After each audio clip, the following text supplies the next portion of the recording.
Hello and welcome back to Roadwarden and our small audiobook-like series. And as we can see here, we're just about to prepare for our watch over the night. I actually decided to do this instead of washing ourselves and going to sleep and getting some rest. So we are having a bit of a problem with our appearance. As you can see, we're actually 2 out of 5. If you would like to check out the game, there is a link in the description, and otherwise, you go to the barrel and splash water on your face, which makes you even more aware of how much you need a bath. After the night, it will only get worse. Your horse is already napping, still too anxious to lay down. I prepare for my watch. The soldier in the shirt is eager to guide you. Just observe the area. There's plenty of griffins around, though they won't try to jump over the palisade, probably. Better watch out for the apes. They climb out and carry out any food they can find. And there's this one really loud were-elk that keeps smelling the wall, though it has never tried to get in. He points at a gate. The lieutenant and I will block the entrances. They're quite heavy, so if anyone comes here looking for shelter, better call us to help you out. And if this someone is being chased by wolves or anything, better throw them the rope instead. He scratches his head. If it gets cold, feel free to make a fire, and the best place is on the watchtower. You may want to put a blanket there or something. The watchtower? He gives you a long, puzzled look. Oh, here. He points at the pile of crates. Just climb up to the tallest one. You'll have a great view at the northern side, the more dangerous side, and also, I know you're tired after all that riding. He points at the tent on the other side of the camp. I can handle a couple of hours sleeping on the ground. If you wish, go there after me and rest, just this once. At least I have a pallet inside. Well, I'm going to say I smile, and thanks a lot. You put your blanket on the tallest crate and sit down. The night is warm, but the sporadic summer breeze brings gentle refreshment. From time to time, your back aches, and you have to force yourself to keep your eyes open. The light of the moon helps you focus on the tall grasses. For most of the time, you spot smaller critters and birds, but there are exceptions. At one point, you see 3-horned deer trying to challenge one another. Before they clash their antlers, a 2-headed dragonling appears, leading its much smaller offspring. The furry beasts try to intimidate the predators with roars and aggressive head movements. After a few moments, both sides walk away slowly, not willing to risk the fight, nor to admit their defeat. I don't let it distract me. I keep looking around. You hear the death screams of distant prey and the mating calls of monkeys.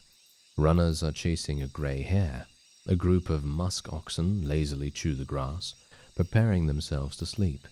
A dusk fox is running together with a lynx, making playful screeches. Thankfully, you never have to intervene.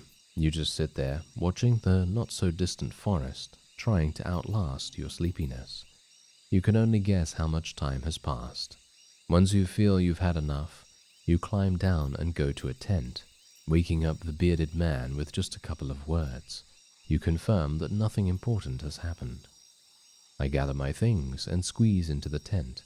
I use my bag as a pillow, put my blanket on the pallet, and cover myself with my cloak. Sleeping in a tent is not the stuff of dreams, but it's a much welcomed rest. The pallet keeps the cold soil away. The moonlight saves the outside world from the eerie gloom. You listen to your own breath and find a comfortable position. Your job starts tomorrow. I focus on the real goal of my journey. And we have a new journal entry to explore the peninsula. The Merchant Guild wants to take control of this realm. Your wardening duties are secondary. First and foremost, you need to explore the peninsula. Learn about the territory, resources, and threats. Get to know the locals, and if you can, convince them to consider negotiations with Hovlevan officials and traders. Could the tribes resist the soldiers, or be a threat to the priests of the United Church? Are there any forbidden practices that need to be eradicated, such as blood magic, necromancy, Robbery or slavery? Well, at least I have time. 40 days to be exact. I need to be as thorough as I can. Once you finish your reconnaissance, you should speak with Tulia and return to Hovloven. There, you'll report back to your employers and get your reward. In the meantime, you have your own goal to pursue. And we have a number of options here. I need to gather some extra coins so I can help a person I care about. I need to gather extra coins so I can retire early and live in prosperity and safety. If I gather enough connections among the local leaders, I'll use them to become a major player in the Merchants Guild. I want to be remembered as the soul who brought peace and order to this realm, a hero. I just want to help people, make this region safer for the locals and the newcomers alike. Or, I need to find a new life for myself. I have a difficult past, and I want it to be forgotten. Alright. Okay, this is going to be a little difficult for me to select. I really have no idea. So I think we're probably going to... I think we'll just say, I just want to help people, make this region safer for the locals. Your half-asleep senses are catching the sounds of the wild forest. Your instincts keep you alert and anxious, though the pleasant, humid late summer air evens it out slowly. You're thinking about your goal, but you need to gather your strength. All I can do now is rest. And now we can click on the sleep button. Sleeping in a tent. There we go. You can spend the night in a borrowed tent. It's nothing special, but it will protect you from the wind and rain, and the ground won't be painfully hard nor cold. Alright, so there we go. So this is basically telling us what kind of statistics we're going to gain from this, which is actually quite nice. Although, as you can quite clearly tell, it is also telling us what we are going to lose from it as well. There we go. You're woken up by sunlight, well rested and ready. Without haste, you gather your things. After only a couple of breaths, you notice a weird smell, like a roast. No, burning meat. Burning, rotten meat.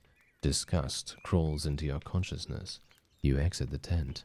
Your horse is looking around nervously. Your bags are where you had left them. You see an open gate. I go outside to see what's happening.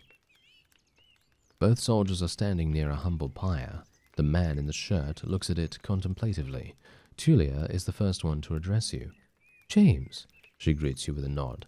We use the horse's manure for the flames, so don't worry about cleaning it up. You see a corpse among the flames. It's impossible to tell if it belongs to a male or a female, but it was an adult. The burning process won't be over for a couple more hours. A traveler or an undead? The latter, a young one. She lacked the Neuma to understand that she couldn't get inside the camp without climbing. I stabbed her with a spear from a safe distance. She shifts her weight. One more fog and she'd be a real threat.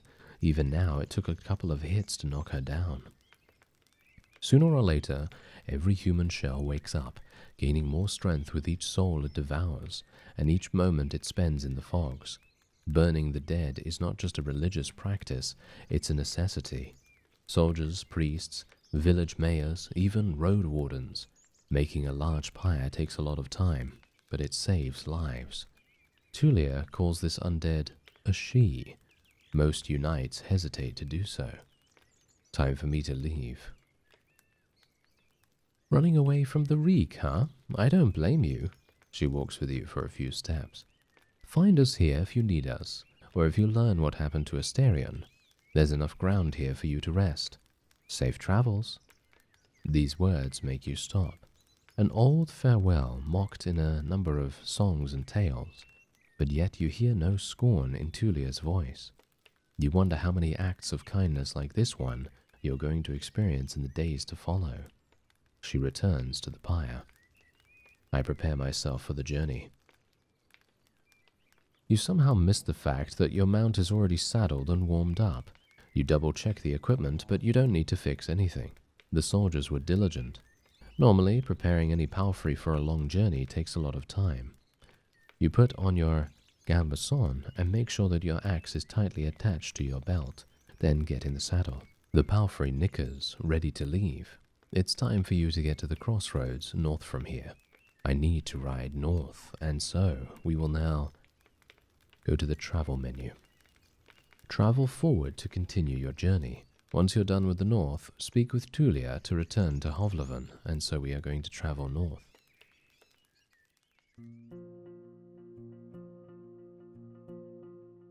Even at a later hour, you wouldn't expect to meet any travelers in the valley. The warm summer breeze lures your mount forward, but the serene chirping of birds is quickly replaced by the distracting screeches and gurgles coming from further down the path. You soon find the pack of four-legged griffins. They're larger than foxes and merge the features of birds and furred beasts.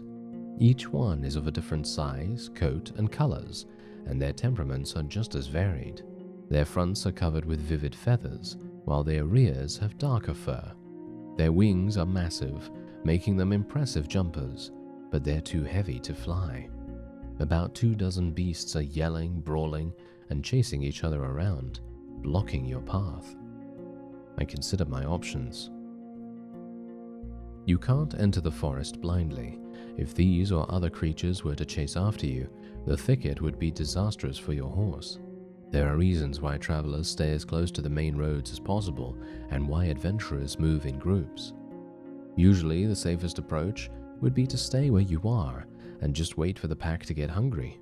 It may, however, take up to a couple of hours. You're thinking about your conversation with Tulia. You've got a lot to do, and time may be of the essence.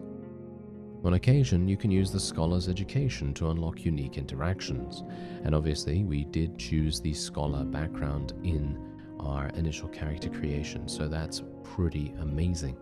Alright, I take my axe and hurry the horse. If we ride fast enough, we should be fine, or I should stay here, better safe than sorry. However, here we go, we can actually use knowledge, and we can then unlock a unique interaction. I mix black powder with gladden that grows nearby and the dried skunk sorrel from my bag. Once I ignite it and throw it at the griffins, they'll scatter. Alright, I guess we can try that out. Most city folk feel aversion toward black powder, and you touch it with great care. The odor of the plants make you dizzy. But what's more important is that the griffins have wolf-like sensitivity to smells and noises. A few of the beasts turn their heads toward you as you approach the pack with a bag in your hand. You ignite your missile and throw it forward. At first, the creatures surround the source of smoke, but then growl in disgust, even putting their beaks to the ground. They flee, allowing you to continue your journey. I climb on the horse and cover my nose. I really need to find a proper alchemy set.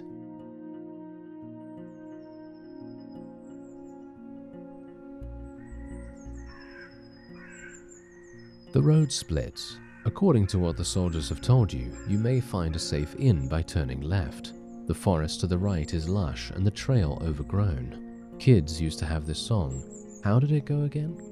The harshest pathway leads to the dragon's lair. Those who search for treasure. Do you truly dare? The signpost in front of you doesn't make your situation much clearer. It was put here by someone who can't write, for folks who can't read. Covered in old red paint, it points east. Blood there, as people say. Danger to be found. There's not a soul to ask for guidance. I look at my horse. What's its name? Alright, well, we're going to be calling it Barney. Why not? Barney the horse. That sounds like a great idea, doesn't it?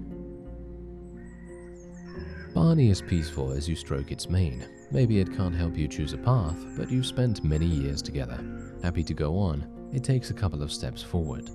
You spot a few berry shrubs and wild cabbages, but they still need at least 2 weeks to gain maturity. Time to make a turn. And so, we can also take a look at our character here and you can see exactly what we are all about.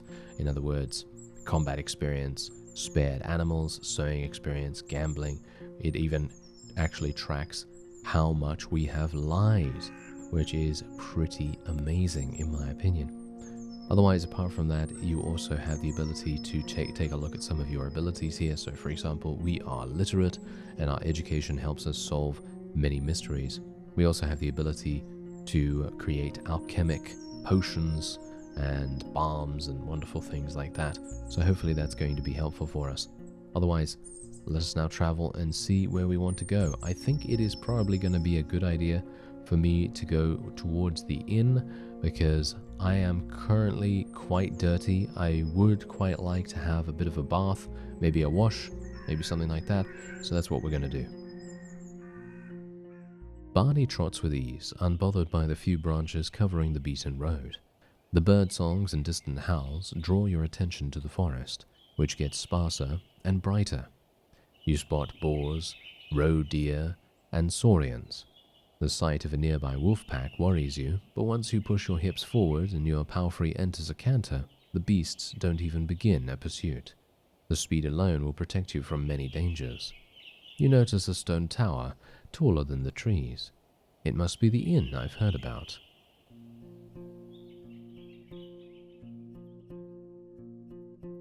Inns like this one fit the regions traveled by merchants, but you wouldn't expect a place of this size in a forsaken peninsula. The stone and lumber must have been transported from far away, and the workers, guarded by expensive mercenaries, surely lived for many seasons in a primitive hamlet, subsisting on salted supplies. There are seemingly no cracks in the wall, and the building was whitewashed only a few years back. The road is wide and beaten. Dozens of souls could hide, if not in the buildings, then at least in the yard. The expenses and labor put into this fortress were worth many trading ships. 3 armed people are on the ramparts, though you only see what's above their waistline. They're leaning on the parapet, right next to the gate, and you think you notice a glimpse of a smile. They wear gambesons, each one of them dyed differently, yellow, green, and linen grey. I approach the gate. A woman in yellow armor leans forward. She has long, curly, disorderly red hair, pointing in every possible direction. This combination of colors doesn't work at all. In the woods, one would have to shout to draw this much attention. There's still a fair distance between the two of you, but she speaks loudly. I ain't seen a horse for years now. I just said that it's weird to see such a large jackass, sir. Her voice is young and strong, with an accent that reminds you of the villages spread around Hovleven. But no jackass would wear a saddle, I'd say. She exchanges a few words with a male guard wearing green, giving you time to move closer. Well, this one here says there really are donkey saddles. Say, traveler, how hard is it to ride a horse? And now we have the ability to choose how we want to respond: friendly, playful, distanced, intimidating, or vulnerable. I think we're going to be playful. I laugh. You wouldn't believe it, the lessons were a pain. You get off your horse and imitate the silly walk from the day that followed your first long journey, when your whole shell was crying. You illustrate the pain as you move your hand from your back to hips, then thighs. In return, the guards tell you about that time when they had to carry their friend with bitten-off legs for 3 days straight through the heart of the woods. Meanwhile, the other guards open the gate. You may be in a good mood. The woman in the yellow jacket smiles at you. But don't get so noisy when you talk to our boss. The man never smiles. He has the world's suffering sculpted on his face. She leads you under the roof under which your palfrey can rest, tethered with a cord to a wooden post near some old hay. Once you're ready, go inside, speak with our boss. Maybe you're hungry. The other guards take care of various chores.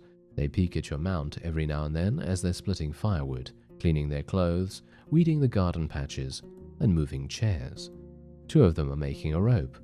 You head toward the inn, hearing the piercing scream of a boar from the other side of the yard. I open the door. The locked windows make the air stuffy, and the weak fire in the stove hardly lightens up the hall. A muscular man is sweeping the floor near the stairs, but after he glances at you, he leans the broom against the wall and heads behind the counter. You're lucky to show up. His voice is deep and soft. With a city-like accent, he observes you with keen attention, yet avoids your eyes. I've a keg of decent ale, wormwood, bog myrtle, juniper berries, cat's foot. He fills a mug carefully and puts it on the countertop. It's going to spoil soon. Today, maybe. And we don't drink here before the even. I hate to see the good stuff going to waste. His skin is dark, almost purple, rare even among the southern tribes, and his hair is naturally bluish. His clothes are quite fancy for manual labor. The elegant tunic wouldn't stand out in the city square. I stand at the counter. The planks let out a creak after every step you make, so you slow down a bit. You could swear that the innkeeper made little to no noise. Here you go. He pushes the mug forward. But just so you know, my pelt of the north doesn't belong to Hovleven. You can sleep on the floor if you wish to, but if you want a bed or a meal, you have to pay. We may have some leftovers from dinner, but I'd need to check. And so we can be friendly, playful, distanced, intimidating, or vulnerable. We will be friendly. Thanks for the drink. I see you know how to make friends with a Roadwarden. He meets your eyes with a puzzled look, then grabs a wet cloth and starts to wipe down the shelves. From time to time, your conversation is interrupted by splashes of dirty water in a wooden bucket. Well, nothing is truly free. I have work for a soul of the road, but I don't need a new mouth to babble. He speaks slowly yet audibly. I value my time. You should value yours. Alright, I'm going to say I drink the ale. The dark room and wooden walls of the mug make the liquid look as brown as a chestnut. Lee in spring hits your nose, and the first sip is even too complex, too flowery.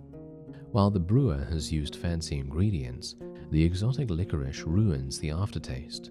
Now you know why there's so much left. Maybe it takes an acquired taste. The innkeeper nods. I was hoping to see someone willing to patrol the roads. Maybe you'll help me with a worrying thought I have. Which is? There are brigands in the woods. Our place is a stronghold, so I'm not afraid of an open strike, but they've gotten more active in the last 2 years. One day they may steal our furs, and I've no doubt they're the reason why merchants come here only once. Having bandits around gets expensive. He rubs his hands together, camouflaging his paws. I want you to reach Howler's Dell, northwest from here. It's the largest settlement around. I'm sure you'll get there sooner or later. Ask Thace, the mayor, about Glaucia, that bloodthirsty wolf of a woman. I've heard rumors about a raid in the north. If Glaucia's ready to break the truce with the locals, I'm willing to join forces with them to get rid of her band. He looks at a nearby dragon bone. Not too difficult, right? Just do it when you have a chance. A couple of days won't make much of a difference. I'll pay you 2 coins when you get back with the news.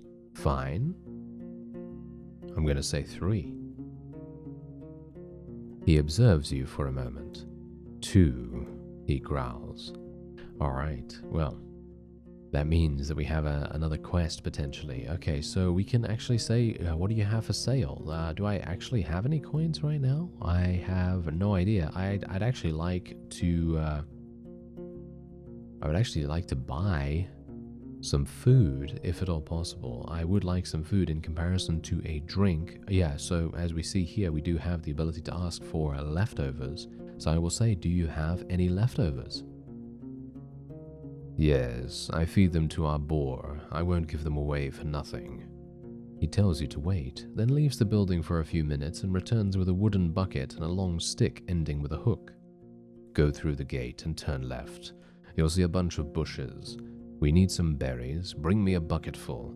You'll be done in half an hour or so. Your horse could use a nap anyway, and I'll prepare something to fill you. The hook is not made of metal or wood. It's a long curved claw, almost black. Alright, so I will say I reach for the tools. Half an hour? That's quite a lot for berry picking.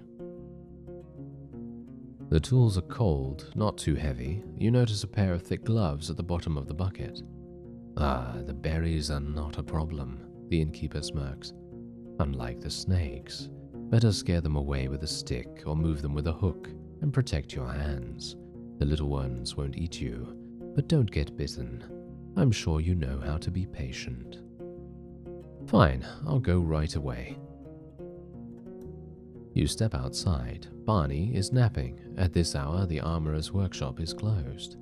Alright, so I might go to the well, actually. I wouldn't mind trying to wash my face, potentially. The recently renovated wooden roof covers the well from rain and birds. One of the guards is enjoying the cold drink he drew with a bucket, and tells you to use only as much water as is necessary. You need at least one piece of bathing equipment to get more out of this place. Aha. Alright, so bathing equipment. I do not have any of that, unfortunately. So I'm going to go outside and forage for berries. The innkeeper knew what he was talking about. You put on the gloves and look through the bushes from a safe distance. It doesn't take long before you notice the first serpent lying on a rock somewhere in the thicket. The creatures are not that large, and even if some of them hiss at you or slither closer, the jabs of the hook keep them at a distance. You don't know much about these berries. They are round and reddish. You wouldn't trust such a color even if you were looking for food in the wilderness. The plants don't have thorns, but the leaves are harsh, so you make sure to thoroughly cover your skin with your clothes. You have to look through many bushes to fill the bucket, but the presence of insects and snakes doesn't allow you to relax. We can actually use our knowledge here. I notice a shrub that's not like the others.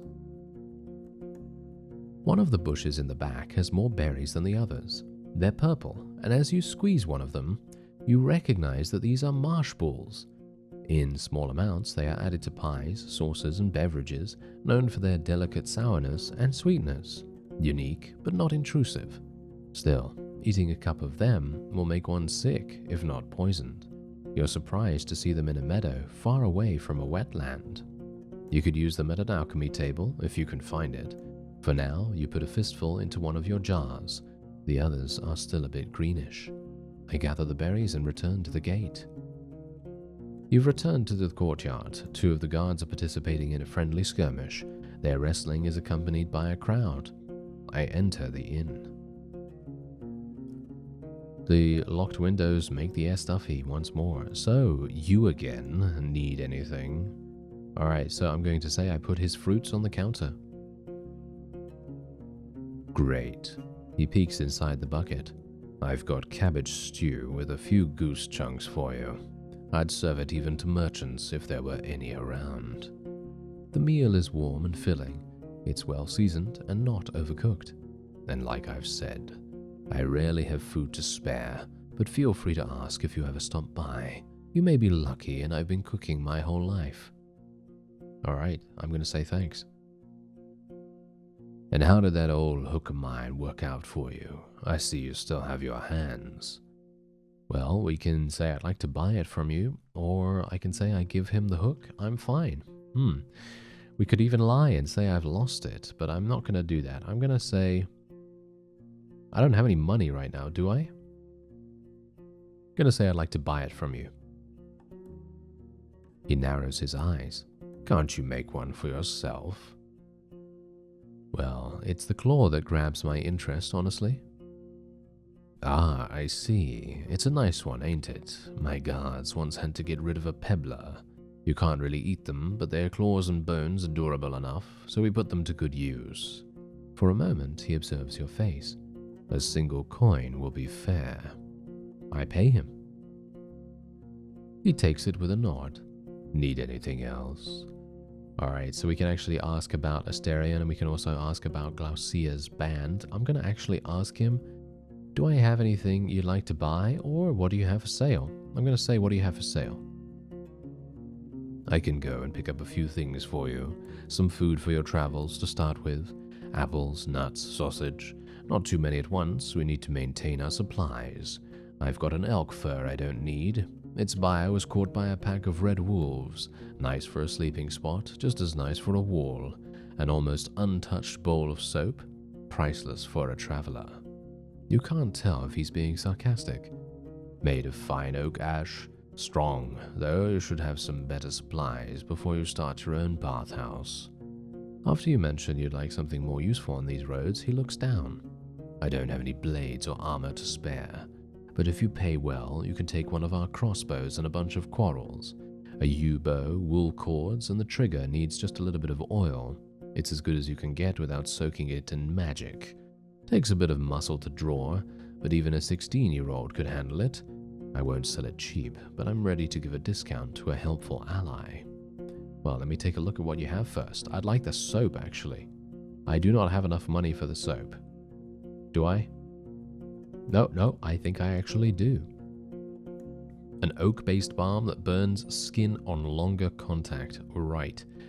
Yeah, gonna buy that, and we're gonna buy the food rations as well. Sounds like a pretty good idea. I would like to buy the crossbow too, but as you can see, it is very expensive, so probably not going to be doing that. And as you can see, we have 4 food rations. I have 2 coins as well, so technically what I could do is I could buy the 5 arrows for the crossbow, but I don't think that's particularly necessary. Anyway, we're hopefully going to be able to use the soap at the well, because we now have some washing equipment, I suppose. Hopefully we'll be able to do that, but otherwise, that is going to be it for this episode. If you would like to check out the game, there is a link in the description. And otherwise, I thank you very much for watching, and I'll see you next time.